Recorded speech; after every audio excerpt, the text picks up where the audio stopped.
Welcome to the Golden State Media Concepts Sex Podcast, a show that examines all aspects of sexuality, from physical to emotional to spiritual. Join our hosts as they discuss age-old questions, common misconceptions, and the latest topics surrounding sex. They'll tackle topics about sexuality from the complicated to the hilarious and everything in between. GSMC Sex Podcast is your show for all of your questions about sex, even some you might not have thought of yet.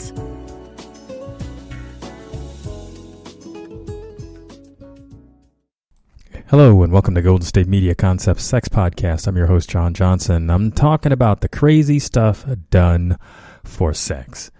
And I'm not talking about stuff that you do during sex. I'm talking about all the deals people talk about making because they want to be sexual with someone. I'm talking about the crazy promises. You know, I'm not sure what's in your repertoire of things that you try to do to convince somebody to be your lover or a love partner for the event or the evening or whatever it is. I mean, it goes down. I mean, you can run the list. I mean, some people spend money, some people buy gifts. It's really a head trippy kind of thing to think about all the lengths that you would go to be sexual with a particular person. Because you can get fixated on something so intently. And you know what's really interesting about this? It's something that we conjure up in our minds. And this is the amazing thing about sex. They talk about how it's just a physical thing. But think about it. In instances like this, whereas, you haven't even become physical yet. Yeah, you have a concept of what it feels like when you're having good sex. You know that you feel good. But to get really hyper focused on a particular individual and what you think that they may offer. And initially, I'm going to talk about what it feels like to before you've actually been with this person. Because after you've been with them, then if it's great, then you're going to want to do it over and keep doing it over. So that's a no-brainer. But it's the idea that we get so fixated on a particular individual, wanting to be with them, either because we think they're so attractive, or maybe they have a reputation, or there's something about them that's really exotic, and you are just drawn to that person. So, but back to the point about this being in the head. And it's interesting to look at it from that angle, because people will tell you, or they'll be in the conversation about how it's all about being physical. But remember, if you haven't been with that person, again, it is in the head. It's how sometimes you even trick yourself into thinking it's going to be something bigger than it is. And obviously when those situations happen, you have the comparison, there's all the buildup. And then there's the after. You're going to do the comparison. You're going to think about it in your head. What was it? Was it during the experience that you had the letdown? Was it after, when you thought about everything that didn't happen? Was it not exciting? Were you comparing it to something else when you were in the moment? Were you distracted? Did the other person seem like they weren't into you? All of these things kind of get thrown into that. And when you think, what is that going to feel like afterwards? Are you thinking about the shame? Because if it didn't work out really well, and was it, what led you, what brought you into this situation? Was it the conversation? Was it something that somebody had said to you about this person? Maybe it was that person really did some build up of their own and really got you hot for them. Maybe they changed their mind. Maybe you changed your mind. But it's all of this crazy buildup, and it starts in the head. And I say that, and I'm really drilling this down, because when you think about, and remember, this is somebody you haven't been physical with, how worked up we can get trying to achieve a goal. And that's really what it is at this point. It's a goal. It's something that you want to have happen. And when it happens, are you still going to feel as committed? Think about this ahead of time, if you can get there. But this is the kind of stuff you need to think about before you get into these situations. Because sometimes we put ourselves in risky situations to be with someone, to have that experience. Maybe there's somebody who we wouldn't really be with afterwards because we think that they're kind of phony. And if you're looking for a relationship with somebody who's going to be more ongoing, has some staying power, but this person that you're hot after doesn't exhibit any of that, yeah, it builds in some of the fantasy of all of this because they're only going to be there for a short time. And would you ordinarily be attracted to that? A lot of times you wouldn't. I mean, a lot of women have talked about that there are guys that they would do a one-night stand with, and it's not somebody that they would want to be with, really, because they just don't seem to have that kind of connection with them. But there's that heat, there's that passion to want to be with them. And guys have the same feeling. There's certain women that guys are really attracted to because they think that they're hot looking. And sometimes it's the idea that they can be with them, but they know that they can't hold on to it. So what gets them into those scenarios? What makes them want to take all the risks of and I'm not talking about the medical risk. I mean, that's a different conversation. I'm just talking about the whole fantasy of wanting to be with somebody that you probably can't hold on to, but just want to take it for a test ride, so to speak. We do that. We have these ideas in our head which border on the temptation of wanting to do things that we ordinarily would not even consider, because when you think about these things ahead of time and you have some plan in your mind about what kind of person you want to be with for any length of time and what traits, what qualities they have to have, I don't think any one person has ever had all the qualities that you want. I mean, they may on the outside, but or at the outset, but as you get to know that person, then you begin to learn something about their, and I'm going to do this air quotes, their flaws, which sort of takes some of the mystery off of them and you see them as more human.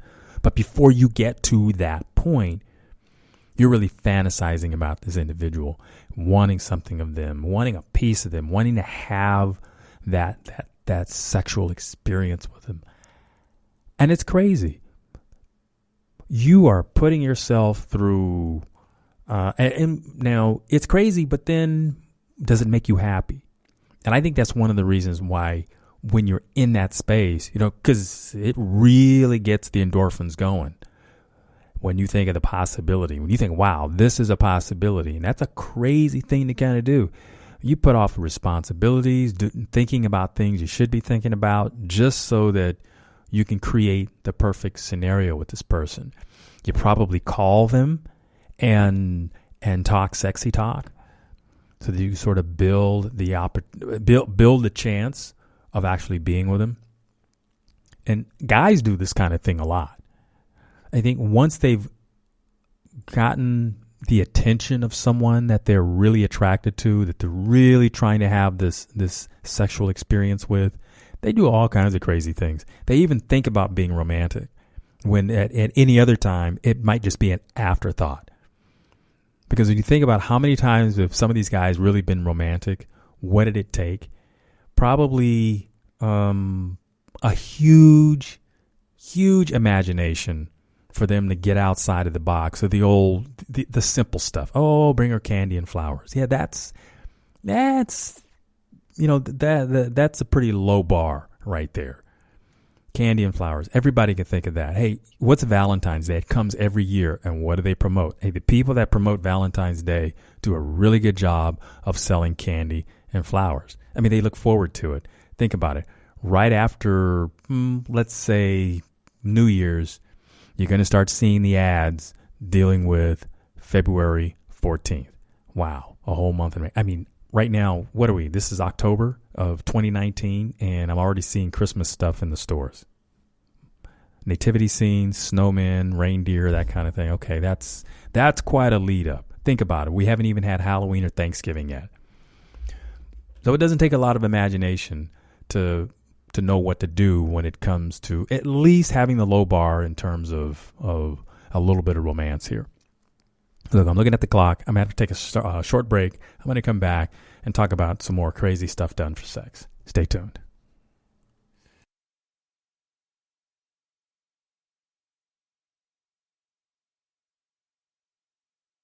Tired of searching the vast jungle of podcasts? Now listen close and hear this out. There's a podcast network that covers just about everything that you've been searching. Hey! The Golden State Media Concepts Podcast Network is here. Nothing less than a podcast bliss with endless hours of podcast coverage.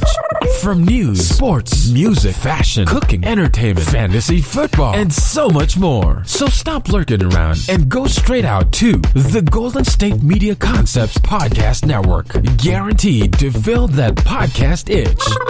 Whatever it may be. Visit us at www.gsmcpodcast.com. Follow us on Facebook and Twitter, and download us on iTunes, SoundCloud, and Google Play.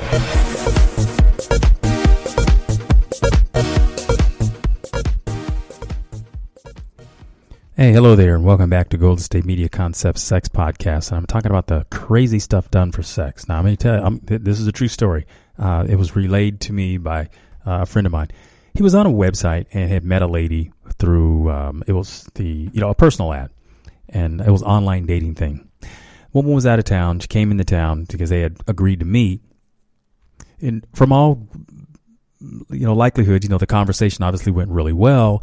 And you know how it is when you do internet pictures. The profiles people create, they do the bio, which they write everything down, and then you have the photograph. And most people, you hope that they look something like the photograph.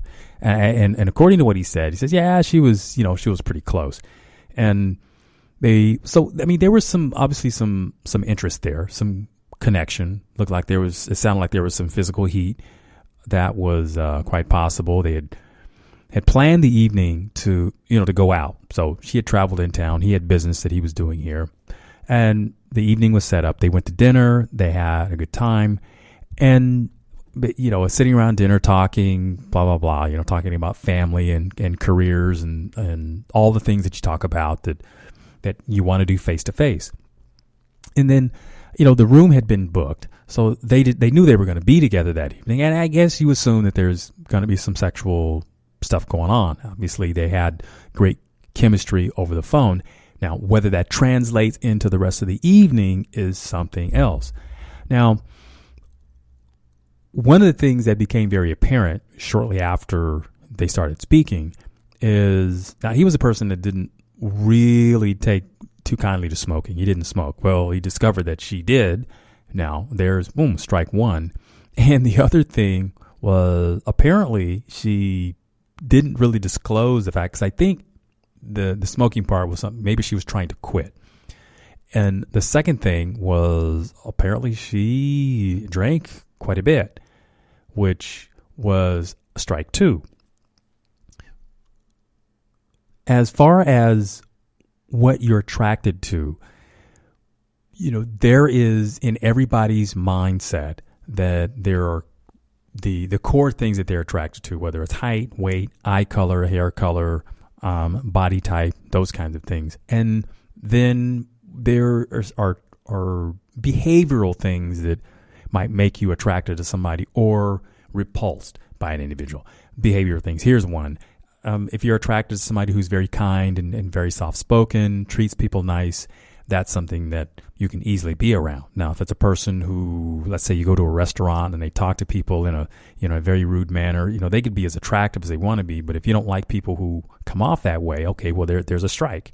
That's an illustration of something that you wouldn't necessarily know talking to them on the phone.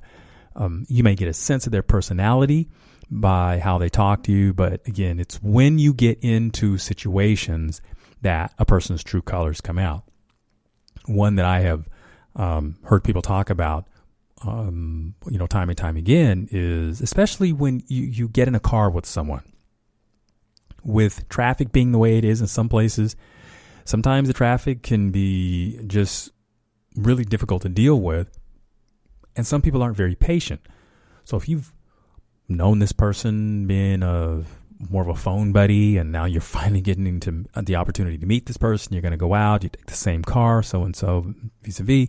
And all of a sudden, this person just kind of goes into a rage. That can be very scary because that's just something that just creeps out of nowhere. You wouldn't know that unless the person just happened to blurt out that, wow, I really hate traffic and, things get me upset. Well, you might decide that, and it's, of course, if it's a first date, it would be wise to take your own transportation to, whatever you're doing anyway. But again, that's just an illustration of, the kinds of things that you don't find out about a person until you get a chance to spend time. So here it was, this person, she smoked and she actually did a little more drinking than just a little bit. So they've had their evening. They've gone out and they've seen a play or a movie or something else that they did. They had the dinner, and it's later in the evening. Well, I think when you have that first encounter, you don't want to appear overly anxious, so you kind of give a little bit of time in between when you get in the room and you kind of get in the bed and lay down. And, well, what I can tell you, the way this evening ended, there was no sexing going on. She basically fell asleep because of the amount that she had to drink. So that was a strike.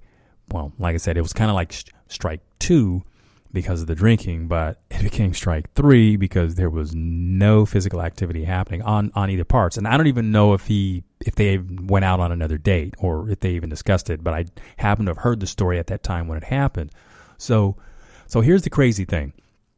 They went through all of this to actually get together to meet, and with the anticipation of really having a good physical experience that night, and it didn't happen. Not in the least. Could this person have known ahead of time what this was going to be like? Probably not, because I think both of them were really building this thing up to be something that I think they both wanted it. But given that you have a partner who, they get a little bit of drink, they fall asleep, which there's no shame in that. Some people get sleepy when they drink. But in this particular case, this was going to be the first night they were going to be together. Now, I think one of the mitigating factors in this is that she drove from out of town, if I'm not mistaken. And, the fatigue factor and all of that, she probably had a long day. And since they didn't really plan the next day very well, it just sort of kind of drifted. And I don't know what happened after that. But this is an illustration of the lengths that we as human beings go to have sex with someone.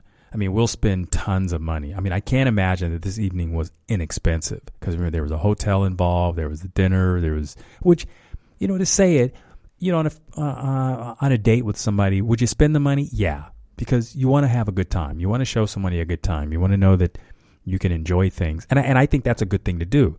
It seems like they enjoyed everything else as part of the evening. But when it came to the two of them having a memorable experience at the tail end of the evening, there was nothing left. And these kind of things happen. But like I said, could they have predicted that? Probably not. But the way it ended up was, hey, they never, I don't recall them ever saying that they got together again. And that's a disappointment because it probably could have been a good relationship. What he described about the woman was very complimentary. He said she was smart and was well educated, which was something that he was attracted to. And she seemed like she was a really nice lady. They were similar age. They both had, free time in their lives to do it. But I think maybe the distance, it wasn't the geography might have been part of an obstacle in this relationship. And then there again, it may have been the possibility that maybe that's what saved them both. Because I think trying to make something out of this situation may have been a bit of a strain, especially considering she was a smoker. He wasn't. She drank, and he drank. None that I know of. So those 2 points of friction, what would have been strike 3? I don't know. So that's a true story. That's how those things go sometimes. And I can imagine that you've had something in your life that if you've dated at all and were interested in having some physical chemistry, some passion, some heat going on with someone, you've probably experienced something of that started out great but ended up being a dud. I'm going to take a break right here, and I will come right back and talk some more about crazy stuff done for sex.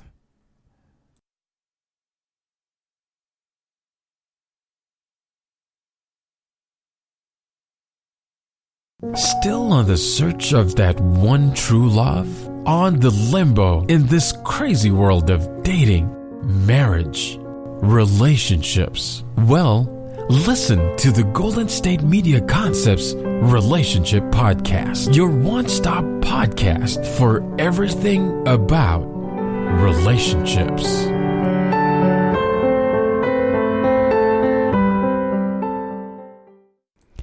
Hello there. Welcome back to Golden State Media Concepts Sex Podcast. And I'm talking about crazy stuff done for sex. I mean, I just kind of shared a story about a couple of people that it started out. It was an internet dating situation, and they had to build up. And when they finally got together, there was some good stuff that went on. They had a nice evening, but it didn't finish with the way that sounds like they had anticipated because things fall apart.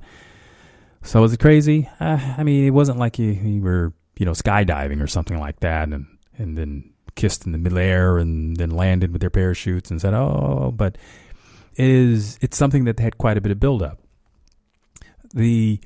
So what precipitates all of this buildup for someone that we would go to that length, and if we were describing that just in general, people would say, "Oh my gosh, that is so crazy. That is so out there." I think having, being open-minded, having sort of a free spirit about some of this stuff, that's what really starts this, I think the crazy stuff kind of thing. You have to be open-minded. You have to have some passion about it. You got to have some desire. I mean, if you really like sex and you want to be with somebody, you'll think of some of the wild, crazy things that you can do to get somebody in bed. And I'm not talking about the deceptive thing. There's some gnarly deceptive things that people do, and I can save that for another podcast. And that's more on the, be careful of the weird people out there that do this kind of things. I think we already have a sense about them that they exist. So I'm not talking about that kind of extreme. I'm talking about those who are more mainstream and have sort of gone way outside of their comfort zone to try to make something happen. And whether it was a one-nighter and you would never see the person again, which it may have gotten real expensive, and maybe drinking gets people to be less, it alters their judgment. And that's the thing about alcohol in all of this. You got to be really careful about how far you go when you become inebriated, because all your defenses are down, even your the logic that why would you do certain things. You get crazy. So there's one. And if you're one who's prone to doing that, I kind of said I wasn't going to talk about the safety thing, but if you're one that's prone to doing that, you might really limit that part of it, because you may park your car and not know where the heck you left it. Or even further than that, you might wind up getting on an airplane and taking a trip somewhere and wonder, how the heck did I get here? People have done crazy things like that just to start out having a good time, and just be so out of it that they're going to need a day or two to put themselves back together to figure out, okay, now how am I going to get myself out of this situation? I mean, it may seem like something out of a movie, but a lot of that stuff in the movies, there's some truth to it. So I've kind of talked about the scenarios of situations where you've never had the sexual encounter with someone, because that anticipation just sort of draws you to it, and you build the anticipation to be around it because you have that sexual drive that's unfulfilled, and you go out there and you start taking risks. Now, if you've got somebody that you've, say, are more familiar with, somebody that you've had a sexual history with, now, what do you think about doing crazy stuff with them? That's going to be more of, you're going to have to plan for that. You're going to have to think about, okay, what can we do that's going to make this fun, that's going to make us put on our crash helmets and have some wild, banging sex? What does that? Well, here's what you do. You go to that list that you've been creating over the period of time. Talk about things that you have wanted to do. You wrote it down on a piece of paper. You might even have it in a binder or a diary or something somewhere.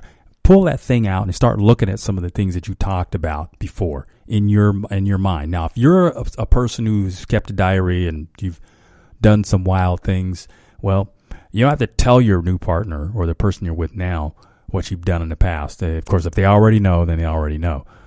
But if it's something in there that sounds interesting, that you want to do over, I say pull it out there, give it a shot. Whether it's, sex on the balcony or on the beach or in the car or at the drive-in, or, be careful about doing things outdoors. We don't want to get you arrested for indecent exposure. But, maybe in a tent in the backyard. At least you're in your own place, right? And don't worry about noise. I'm sure that if it's outside and in the wilderness somewhere, it'll just sound like animals, and they do things at night too. But if you're in your own backyard, well, treat it like it's your own backyard. Enjoy the heck out of it, and spend time with your partner and play around, and be aware of your surroundings just in case if somebody might happen to sneak up on you. That might throw you for a loop. But if you're, say, your parents, or you are parents and you're empty nesters at the moment, and you're looking for something wild and interesting to do, well, hey, the place is all yours. You can do it anywhere you want to, whether it's the laundry room, the bathroom, the garage, in the car, in the garage, in the backyard, in the tent, in the shed, wherever. It's here's your permission to go for it, and you have some wild stories to tell.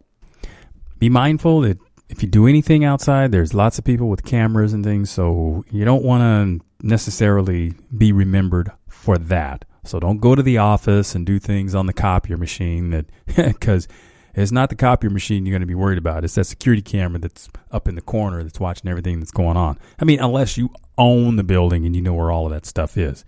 Don't do things in elevators, because guess what? There's cameras in elevators, in hotels, casinos, things like that. Just look up in the corner. Remember, eyes are everywhere.